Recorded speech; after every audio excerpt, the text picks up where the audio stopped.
The television courtroom had never witnessed such pure, unfiltered audacity.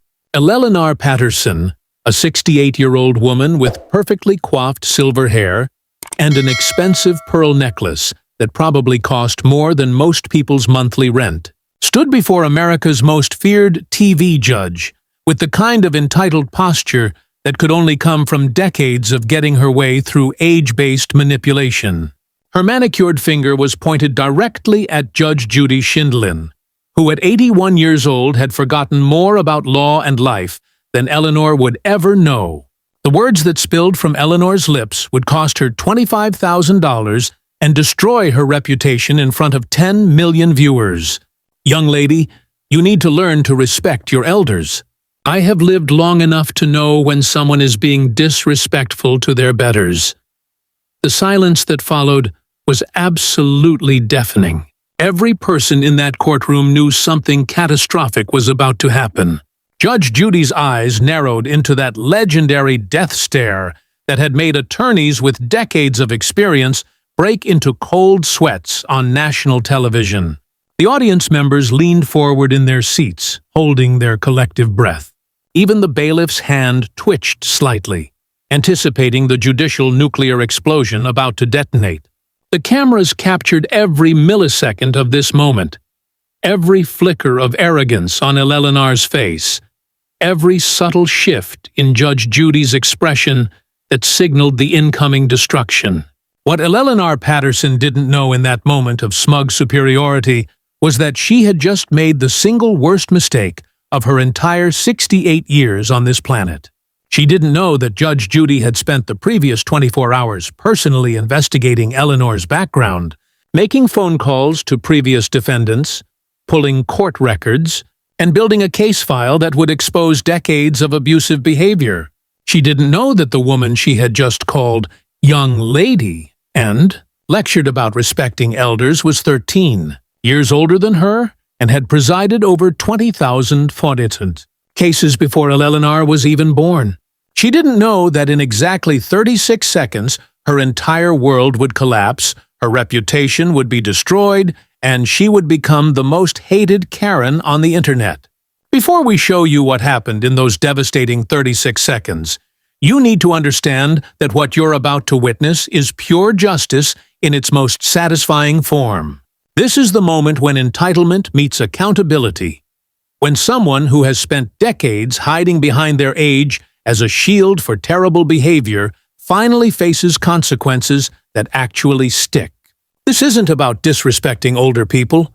This is about exposing someone who weaponizes their age to abuse others, who uses respect your elders as a manipulation tactic rather than something they've earned through their behavior. Make sure you hit that like button right now if you're ready to see an entitled elder get the reality check she desperately needs, because what Judge Judy is about to do in the next few minutes will restore your faith in the justice system.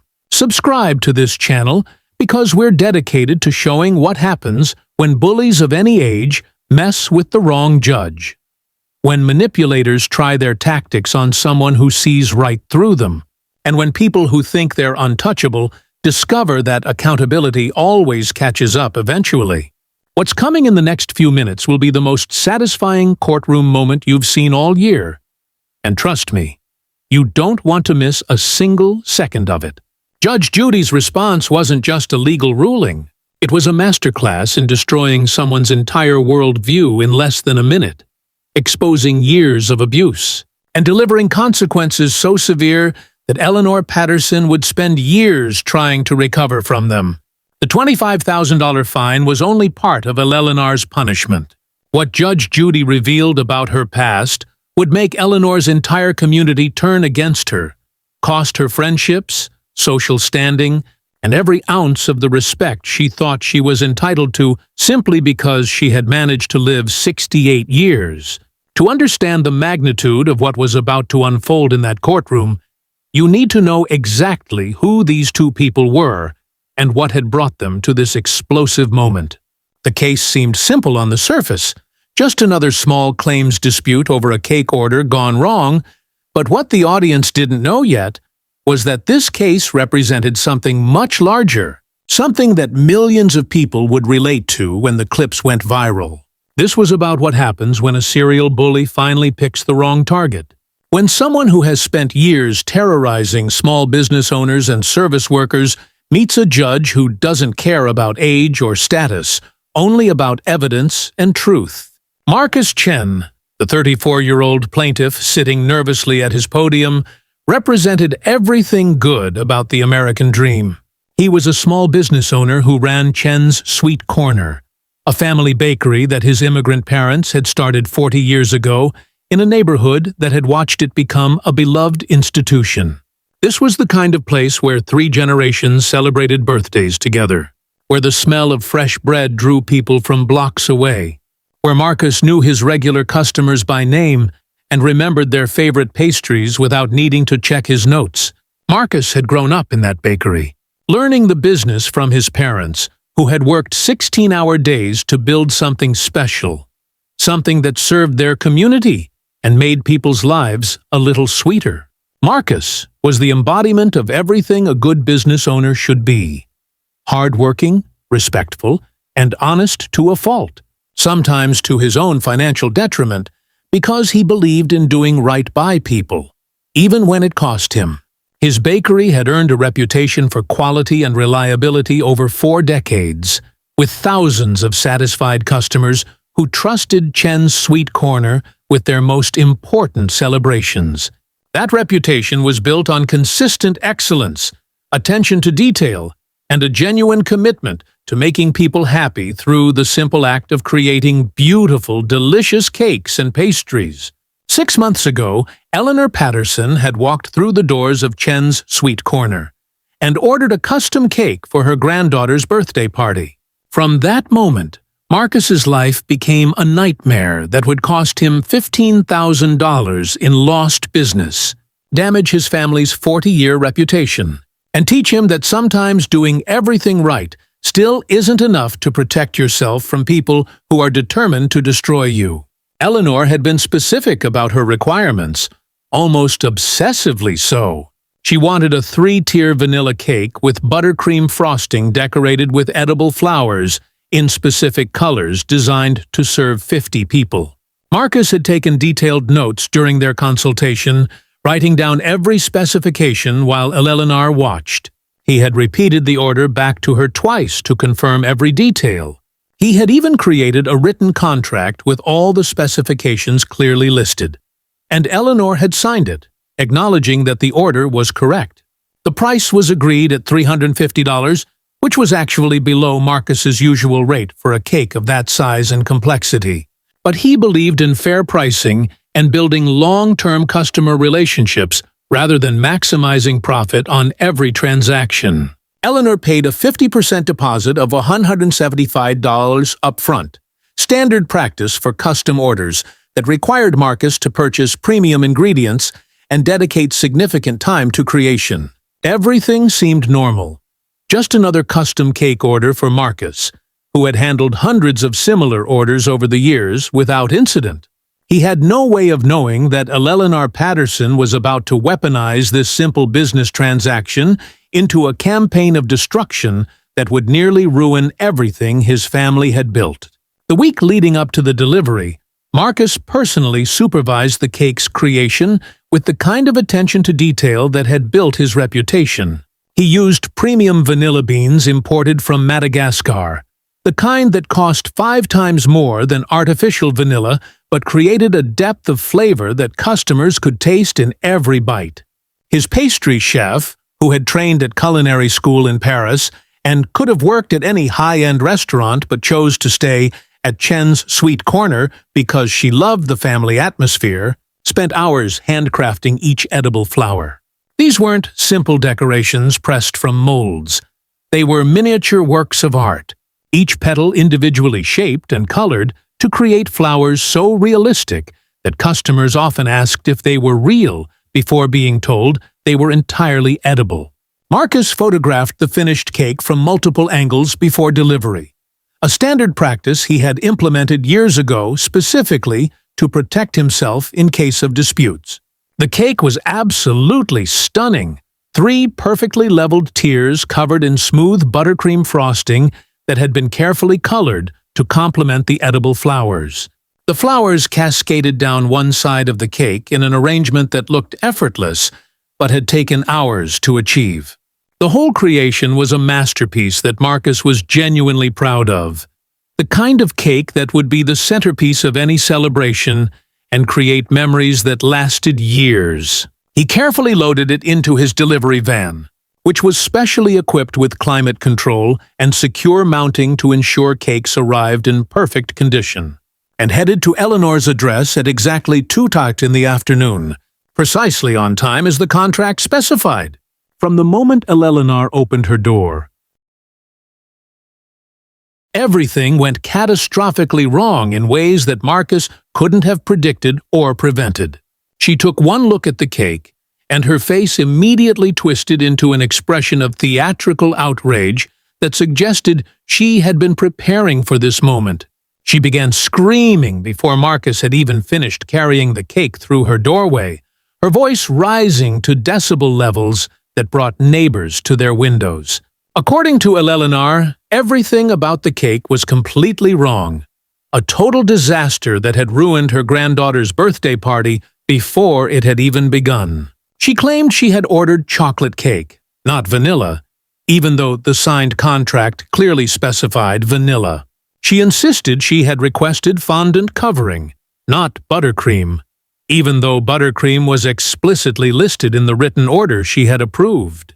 She declared she had specified 75 servings, not 50, even though the contract stated 50, and the deposit had been calculated based on that number. The edible flowers were supposedly the wrong colors, even though Marcus had matched them exactly to the color samples Eleanor had approved during their consultation. Everything was ruined.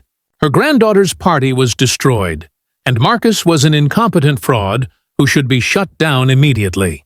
The volume and intensity of her outrage seemed designed not just to express dissatisfaction, but to establish a narrative, to create a scene that would justify everything that came next.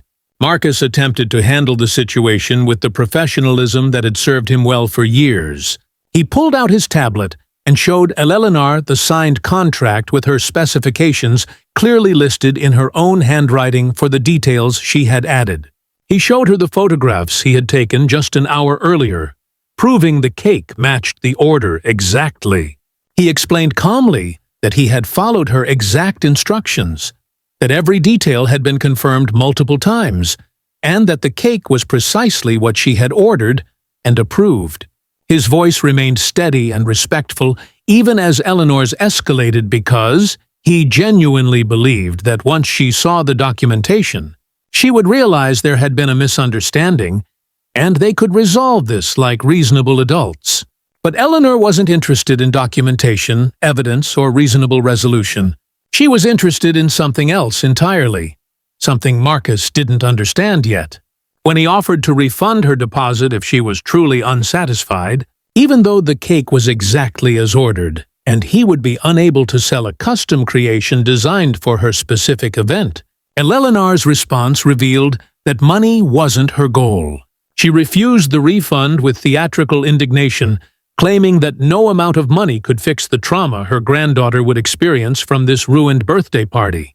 She demanded that Marcus admit he had gotten the order wrong, apologize for his incompetence, and create an entirely new cake at no charge within 2 hours, specifications that were physically impossible to meet even if Marcus had agreed to them. Marcus tried negotiation, offering compromises that would have cost him hundreds of dollars in lost time and ingredients. He offered to refund her deposit, plus create a new cake for free, if she could show him any documentation supporting her version of the order. He offered to comp her next 3 cake orders if she would just accept that the contract they had both signed was accurate. He even offered to pay for a cake from any other bakery in town if she preferred to work with someone else. Every offer was rejected with increasing hostility, and Marcus began to realize that Eleanor Patterson didn't want resolution. She wanted submission, complete and total acknowledgement that she was right, and he was wrong regardless of what the evidence showed. What Marcus didn't know yet was that this scene at Eleanor's doorstep was just the opening salvo in a 6-month campaign of harassment that would nearly destroy everything his family had built over 4 decades. Eleanor Patterson had found her next target, and she was about to demonstrate exactly what happened to people who refused to bow to her demands. The cake incident itself lasted less than 30 minutes, ending with Eleanor slamming her door in Marcus's face while threatening legal action and promising that he would regret not taking her seriously.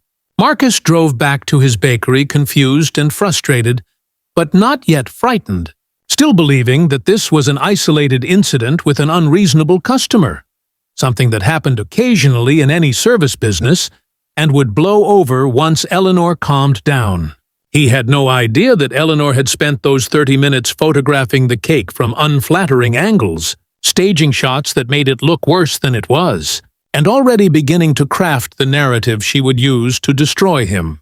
By the time Marcus arrived back at Chen's Sweet Corner, Eleanor had already posted her first review online.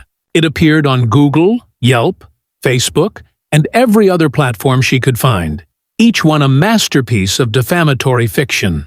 She claimed the cake was disgusting and inedible, that multiple guests at the party had complained about the taste, that the decorations had been sloppy and unprofessional, and that Marcus had been rude and dismissive when she tried to address the problems. She awarded 1 star on every platform and ended each review with variations of the same warning. Do not trust this bakery with your important events unless you want them ruined by incompetence. But Eleanor didn't stop with online reviews. She understood that in the modern age, reputation destruction required a multi-platform approach, a sustained campaign that would reach every possible audience. She joined neighborhood social media groups specifically to post about her terrible experience with Chen's Sweet Corner, sharing her staged photographs and embellishing the story with each retelling. She stood outside Marcus's bakery during busy Saturday mornings, handing out printed flyers warning potential customers about the incompetent fraud operating inside. She contacted his suppliers with false claims that Chen's Sweet Corner was going out of business, hoping they would cut off his credit or demand immediate payment. She filed complaints with the health department, inventing violations that inspectors would have to investigate even though they would find nothing wrong. Every complaint was dismissed, every inspection came back clean, and every health department visit found a bakery that exceeded standards for cleanliness and food safety. But Eleanor understood that the investigations themselves were damaging, that having health inspectors show up created doubt in customers' minds, regardless of the outcome. She filed reports with the Better Business Bureau containing demonstrable lies that Marcus had to spend hours refuting with documentation. She contacted the local Chamber of Commerce, claiming Chen's Sweet Corner was engaged in fraudulent business practices. She even called the local news stations, trying to interest them in a story about a bakery that was ruining people's special events. Though fortunately, none of them took her seriously enough to run with her manufactured outrage. The financial damage accumulated with devastating speed. Regular customers saw the 1-star reviews and chose other bakeries rather than risk their events. New customers searching online for cake options saw Eleanor's warnings plastered across every platform and scrolled past Chen's Sweet Corner to safer choices. Weekend traffic that normally kept Marcus and his staff busy from opening to closing slowed to a trickle. Custom orders that were the bakery's most profitable items dried up almost completely because people planning weddings, anniversaries, and milestone birthdays couldn't risk trusting a bakery with so many recent complaints. Over 6 months, Marcus estimated he lost at least $15,000 in business that would have been routine if not for Eleanor's campaign. And that didn't account for the incalculable damage to his family's 40-year reputation. Marcus tried everything he could think of to stop the harassment. He sent Eleanor a cease and desist letter drafted by an attorney, which she ignored completely and seemed to take as encouragement to escalate her campaign. He reported her false reviews to the platforms, but most of them claimed her posts didn't violate their terms of service, since they were presented as her personal experience rather than objective facts. He offered multiple times to refund her money, plus additional compensation, just to make the nightmare end. But Eleanor rejected every offer with the same response. She didn't want his money. She wanted him to admit he was wrong and apologize for ruining her granddaughter's birthday. He tried mediation through the Better Business Bureau, but Eleanor refused to participate, claiming there was nothing to mediate since Marcus was clearly at fault. He attempted to gather testimonials from his hundreds of satisfied customers to counteract Eleanor's negative reviews, but the algorithm on most platforms weighted recent reviews more heavily than older ones, and Eleanor's sustained campaign of one-star ratings was dragging his overall score down regardless of his history of excellence. Marcus found himself lying awake at night, stress eating away at his health and his marriage. Watching his parents' 40-year legacy being destroyed by one person's determination to punish him for the crime of fulfilling a contract exactly as written. The psychological toll was perhaps even worse than the financial damage. Marcus had built his entire adult life around the belief that if you worked hard, treated people fairly, and maintained high standards, success would follow. He had believed that the truth mattered, that evidence and documentation would protect innocent people from false accusations, that the system had mechanisms to stop bullies and liars. Eleanor Patterson was teaching him that none of those beliefs were necessarily true, that someone determined enough could cause massive damage regardless of truth or evidence, and that the systems designed to protect businesses from exactly this kind of harassment often failed when confronted with a sufficiently persistent bad actor. His wife watched him deteriorate, saw the stress etching new lines into his face, heard him wake up in the middle of the night, worrying about whether they would be able to keep the bakery open. His parents, who had worked 16-hour days to build Chen's Sweet Corner into a neighborhood institution, were heartbroken, watching their legacy under attack.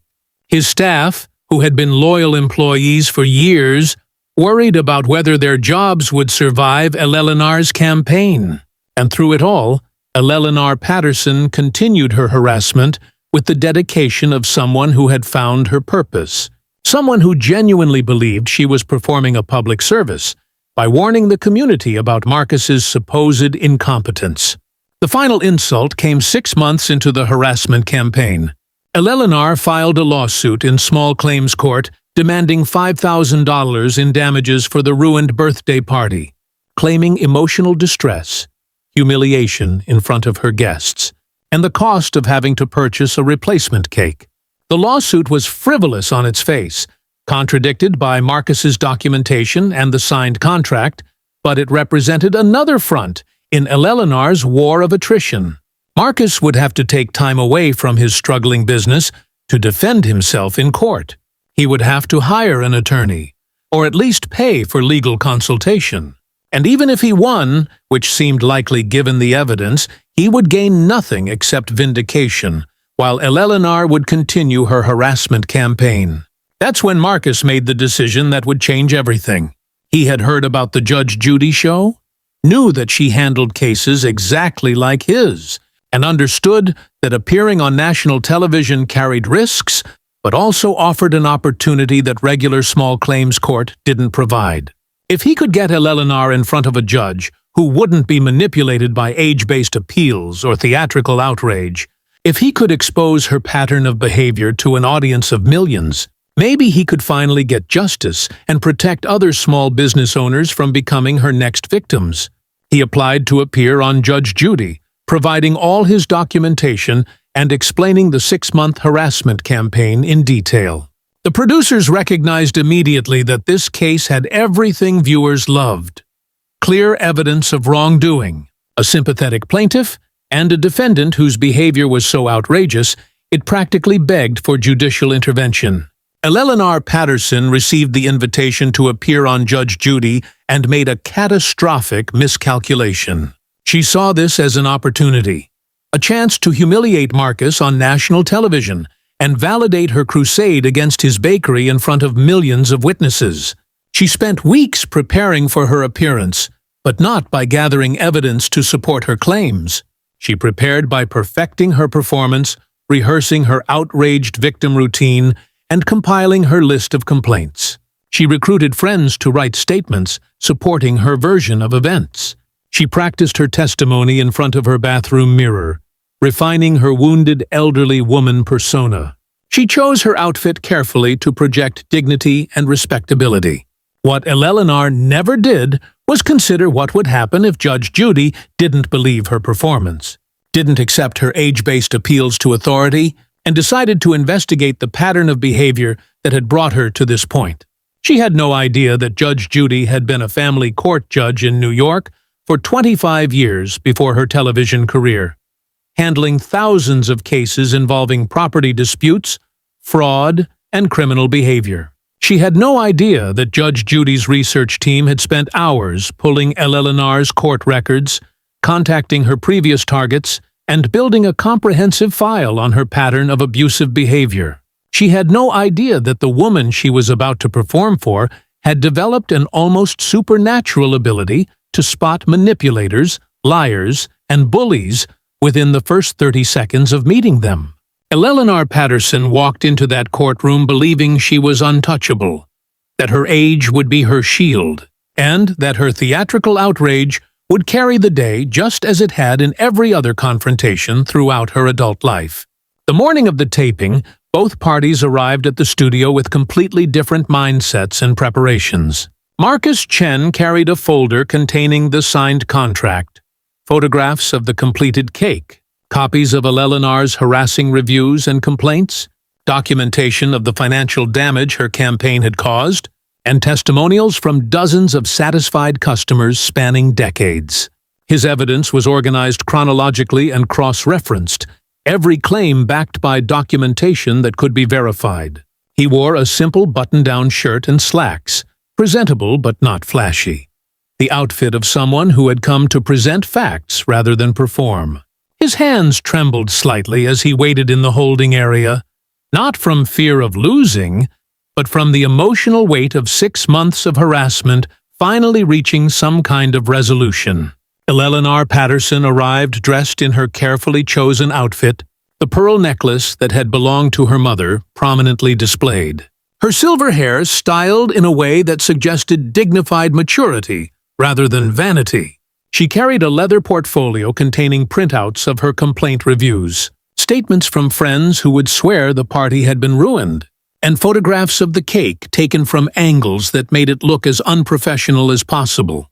She had no contract because she claimed Marcus had written it incorrectly.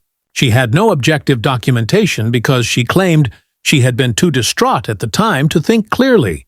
What she had instead was absolute confidence in her ability to perform the role of wronged grandmother, and a complete conviction that her 68 years entitled her to deference and belief. The courtroom itself was packed with an audience that sensed something special was about to unfold.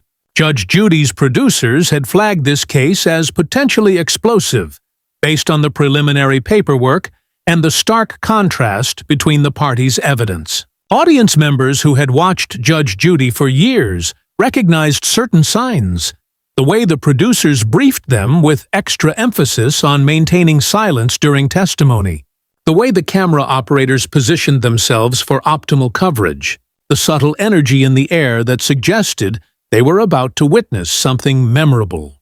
These regular viewers had seen Judge Judy dismantle thousands of cases, but they could always tell when something extraordinary was building. Judge Judy reviewed the case file one final time before taking her seat, her experienced eyes scanning the documentation with the speed and precision that came from decades of legal work. She saw immediately the disparity between Marcus's meticulous evidence and Eleanor's theatrical complaints. She noted the signed contract, the photographic proof, the documented harassment campaign. She also saw something else in Eleanor's background check, a pattern that had repeated itself dozens of times over the past 5 years. This wasn't an isolated incident of an unreasonable customer. This was a serial abuser who had weaponized the legal system and social media platforms to terrorize anyone who refused to submit to her demands. Judge Judy had dealt with thousands of difficult people, but something about Eleanor Patterson's pattern triggered her most powerful instincts about dangerous personalities hiding behind respectable facades. The bailiff called the court to order, and Judge Judy entered with her characteristic no-nonsense energy, taking her seat and immediately establishing the atmosphere of serious accountability that made her courtroom different from typical daytime television. She began with the standard procedural elements, confirming identities and establishing the basic facts of the case. Marcus Chen was suing Eleanor Patterson for $15,000 in damages caused by a 6-month harassment campaign. Eleanor Patterson was countersuing for $5,000, claiming Marcus had ruined her granddaughter's birthday party with an incorrectly prepared cake. The stage was set for what should have been a straightforward evidence-based ruling. Judge Judy began with Marcus, her tone professional and direct as always. She asked him to explain what happened in his own words without editorializing or adding unnecessary commentary. Marcus delivered his account with the calm precision of someone telling a truth he had lived through and documented thoroughly. He described taking Eleanor's order, writing down every specification while she watched, repeating the order back to her twice for confirmation, creating a written contract that she had signed, acknowledging the details were correct. He explained the care that had gone into creating the cake, the premium ingredients, the hours of specialized work, the photographic documentation before delivery. His voice remained steady as he described Eleanor's reaction at delivery and the 6-month campaign of harassment that followed. Throughout Marcus's testimony, Eleanor's reactions were telling to anyone watching carefully. She rolled her eyes dramatically when Marcus mentioned the signed contract, as if the very idea of holding her to written documentation was absurd. She shook her head in exaggerated disbelief when he described photographing the cake, suggesting through gesture alone that this was evidence of suspicious behavior rather than professional precaution. She muttered comments just loud enough for the courtroom, microphones to pick up, little phrases like, "That's not what happened," and "He's completely lying," that were designed to undermine his credibility without directly interrupting. Judge Judy let Eleanor continue these small performances without immediate correction, watching carefully, cataloging every gesture of disrespect and entitled behavior. Her decades of experience had taught her that sometimes the best strategy was letting defendants reveal their true character through their own choices, giving them enough rope to hang themselves before stepping in with judicial authority. Eleanor was providing a masterclass in entitled behavior, and Judge Judy was taking mental notes that would inform her ultimate ruling. When Marcus finished presenting his evidence, laying out the contract, the photographs, the documentation of Eleanor's harassment campaign, and the financial records showing his losses, Judge Judy turned to Eleanor with a deceptively simple question. "Mrs. Patterson, do you have the signed contract that Mr. Chen just showed me?" It was a straightforward yes or no question, the kind that should have been answered in a single word. But Eleanor's response revealed everything wrong with her approach to this case and to life in general. Instead of answering directly, she launched into a theatrical speech about how she shouldn't need a contract, because any decent business owner would remember what a customer ordered, especially when that customer was a grandmother trying to make her granddaughter's birthday special. Judge Judy interrupted her immediately with that edge in her voice that regular viewers recognized as a warning sign. "I didn't ask about your granddaughter's birthday, Mrs. Patterson. I asked if you have a signed contract that contradicts what Mr. Chen just showed me." The question was repeated with emphasis that made clear Judge Judy's patience for theatrical performances was limited. Eleanor's face flushed slightly. The first crack in her confident facade appeared when she said, "Well, No, I don't have his contract, but that doesn't mean anything. He obviously wrote down the wrong order, and any responsible business owner would have called to confirm such a large order. Judge Judy's eyebrow raised slightly, a gesture that veteran court watchers knew meant she had spotted a logical flaw she was about to exploit. So you're saying Mr. Chen wrote down vanilla when you said chocolate, buttercream when you said fondant, and 50 servings when you said 75, and then you signed this contract without reading it to verify he had written it correctly. The question hung in the air, exposing the absurdity of Eleanor's position. Eleanor's response dripped with the condescension that had characterized her behavior throughout the 6-month harassment campaign. I'm 68 years old, Judge. I don't have time to read every little piece of paper people put in front of me. I trusted him to get it right, and he failed that trust. The courtroom audience shifted uncomfortably, sensing that Eleanor had just said something that would not play well with a judge who valued personal responsibility and attention to detail. Judge Judy leaned forward slightly, her expression neutral but her eyes sharp. Mrs. Patterson, you're telling me you signed a contract for a $350 custom cake without reading it, and now you're suing the baker for following the contract you signed? Is that your position? Eleanor seemed oblivious to the trap she was walking into, her confidence unshaken by the logical inconsistency Judge Judy was exposing. Yes, because the contract was obviously wrong, and he should have known better. Judge Judy sat back in her chair, that slight smile playing at her lips that regular viewers recognized as the moment before devastation. Mrs. Patterson, in the 6 months since this incident, how many other businesses have you had disputes with? The question seemed to come from nowhere, catching Eleanor slightly off guard, but not concerned enough to be cautious in her answer. She actually smiled, thinking this was her opportunity to establish her credibility as a discerning customer who maintained high standards. Several businesses, actually, because unlike today's generation, I have standards, and I'm not afraid to hold people accountable when they don't meet them. Judge Judy's follow-up questions came with surgical precision, each one designed to expose more of Eleanor's pattern. Can you tell me about these other disputes, Mrs. Patterson?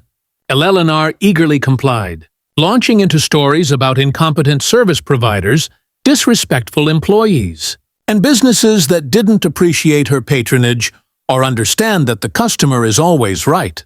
She described a dry cleaner who had ruined her expensive dress and refused to take responsibility, a restaurant that had served her supposedly undercooked chicken and became defensive when she complained, and a landscaping company that had damaged her property and tried to blame her for unrealistic expectations. With each story, Eleanor revealed more of her pattern of impossible standards, shifting accounts of what had been agreed upon, and nuclear responses when anyone pushed back against her demands. Judge Judy pressed deeper with questions that seemed sympathetic, but were actually building a prosecutorial case. These complaints against Mr. Chen's bakery. You say the cake was inedible, but you don't have any photographs of the cake at the actual party? Eleanor explained she was too upset to think about documentation. You say multiple guests complained, but you didn't get written statements from any of them? Eleanor said she didn't want to bother her friends with paperwork. You say Mr. Chen refused to fix the problem, but he has emails showing he offered you a full refund plus $500 in compensation. Eleanor's answer revealed her true motivation with crystal clarity. I don't want his money, Judge. I want him to admit he was wrong and apologize for ruining my granddaughter's birthday. Judge Judy's tone sharpened with laser precision. So, this 6-month campaign of harassment isn't about making yourself whole financially. It's about forcing Mr. Chen to submit to your version of reality, despite all evidence showing he fulfilled your order exactly as written and you signed off on it? Eleanor straightened her spine, adjusted her pearl necklace with theatrical dignity, and delivered her response with absolute conviction. Judge, with all due respect, I have been on this earth for 68 years. I have raised 3 children. I have run charity organizations, and I have contributed to my community in ways this young man never will. I know what I ordered. I know what I received. And the fact that he refuses to take responsibility shows exactly what's wrong with his generation and their complete lack of respect for people who have actually lived life and earned the right to be heard. Judge Judy leaned forward, her voice still controlled, but carrying an unmistakable edge that made the entire courtroom hold its breath. Mrs. Patterson, I've been on this earth for 81 years. I've presided over 20,000 cases in my career. I've heard every excuse, every manipulation tactic, and every attempt to use age as a substitute for evidence. Your 68 years don't make your memory more reliable than a signed contract with your own signature on it. They don't make your complaints more valid than photographic evidence, and they certainly don't entitle you to launch a 6-month harassment campaign against a small business owner because he refused to confess to mistakes he didn't make. That's when Eleanor Patterson made the fatal mistake that would cost her $25,000 and destroy her reputation forever. Her face flushed deep red with indignation at being contradicted by someone who was supposed to defer to her age and status. She looked directly at Judge Judy with eyes blazing and, in a voice dripping with condescension, said slowly and deliberately, "Young lady, you need to learn to respect your elders. I have lived long enough to know when someone is being disrespectful to their betters, and right now, you are showing a complete lack of respect for your elders. Perhaps, if you had been raised properly, you would understand that wisdom comes with age, and younger people should listen when their elders speak." The silence that followed was absolutely devastating. Even the camera operators seemed to freeze in shock. Eleanor Patterson, at 68 years old, had just called Judge Judy Scheindlin, at 81 years old, young lady, and lectured her about respecting elders. The audience collectively held their breath, some covering their mouths in disbelief. The bailiff's eyes widened slightly. Marcus Chen looked up from his notes with an expression of stunned amazement. Eleanor stood at her podium looking pleased with herself, apparently believing she had just put this disrespectful judge in her place with the ultimate trump card of age-based authority. Judge Judy sat perfectly still for exactly 3 seconds, her eyes locked on Eleanor with an intensity that could have melted steel. Then she reached for the thick folder that had been sitting beside her throughout the entire proceeding, opening it with deliberate slowness that signaled something catastrophic was about to happen. Her voice, when she spoke, was controlled, but carrying a quiet fury that was somehow more terrifying than shouting. "Mrs. Patterson, since you want to discuss age and respect and wisdom that comes from living, let me share some information about your distinguished 68 years on this planet that I think is very relevant to this case." Eleanor's confident expression began to crack as Judge Judy pulled out the first document from her research file. "In the past 5 years, you have filed 23 separate legal complaints or claims against businesses and individuals. 23 cases, Mrs. Patterson. Of those 23 cases, you have lost 19. You have won exactly 4, all of which were settled out of court because the defendants didn't want to deal with the time and expense of fighting your harassment campaigns. That's not the record of someone with wisdom and discernment. That's the record of a serial litigant who weaponizes the legal system to abuse people." The color drained from Eleanor's face as Judge Judy continued her systematic destruction. "You mentioned running charity organizations and contributing to your community. Yes, you served on the board of the Riverside Community Foundation for 2 years before being asked to resign. I have the board minutes right here, and I'll quote directly. Mrs. Patterson's consistent disrespect toward staff members and her refusal to accept majority votes when they don't align with her preferences has created an untenable working environment that is damaging our organization's ability to fulfill its mission. That's not a contribution, Mrs. Patterson. That's a disruption." Judge Judy pulled out more documents, each one another nail in Eleanor's coffin of credibility. You've been formally complained about by 3 different homeowners associations for harassment of neighbors.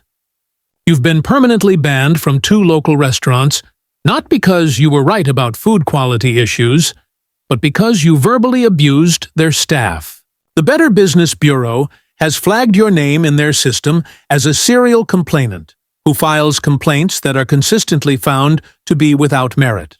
You've had cease and desist orders issued against you by 2 previous businesses you targeted with harassment campaigns nearly identical to what you did to Mr. Chen. Eleanor tried desperately to interrupt, her voice shaking. I was just trying to hold people accountable. This is taken out of context.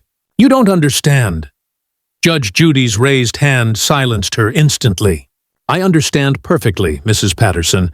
You use your age as a weapon to abuse people who can't fight back effectively. You weaponize respect for elders as a shield for deplorable behavior.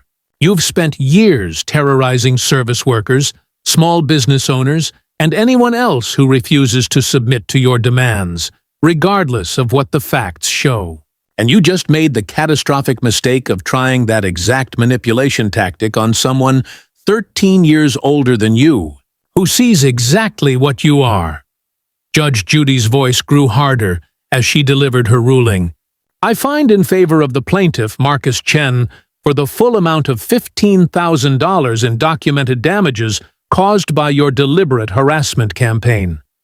Additionally, I am imposing the maximum allowable court sanctions of $10,000 for your frivolous countersuit and the pattern of abusive litigation behavior documented in your history. Your total financial penalty is $25,000, payable immediately to Mr. Chen. Eleanor's knees buckled, and she grabbed the podium for support, her face gone completely white. But Judge Judy wasn't finished delivering consequences. And Mrs. Patterson, let me give you some free education about respect, since you clearly need it. Respect isn't something you're owed because you've managed to live 68 years. Respect is something you earn through your integrity, your behavior, and your treatment of other people. Based on everything I've seen in your file and everything you've demonstrated in my courtroom today, you haven't earned anyone's respect. What you've earned is this $25,000 lesson in accountability. Case dismissed. The gavel came down with absolute finality. Eleanor Patterson stood frozen at the podium, her entire world collapsing around her in real time. The audience erupted in spontaneous applause for Marcus Chen, who had tears of relief streaming down his face after 6 months of nightmare finally ending in validation. Eleanor stumbled away from the podium, requiring the bailiff's assistance to leave the courtroom.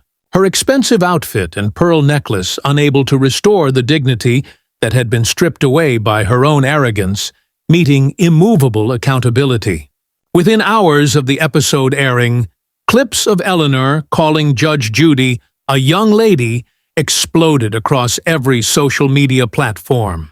The hashtag #RespectYourEldersBackfire trended worldwide as millions shared the video of a 68-year-old woman lecturing an 81-year-old judge about elder respect. Eleanor Patterson became the internet's most hated Karen overnight. Her face recognized everywhere as the poster child for age-based entitlement, meeting devastating consequences. Meanwhile, Chen's Sweet Corner experienced an explosion of support, with orders pouring in from across the country from viewers who wanted to support the small business owner who had finally received justice.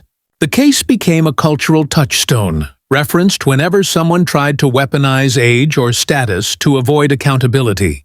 Eleanor Patterson had wanted to destroy Marcus Chen's reputation and force him into submission. Instead, she paid $25,000 for the privilege of teaching the world that respect must be earned through behavior, that age doesn't excuse abuse, and that eventually every bully meets someone who refuses to be manipulated.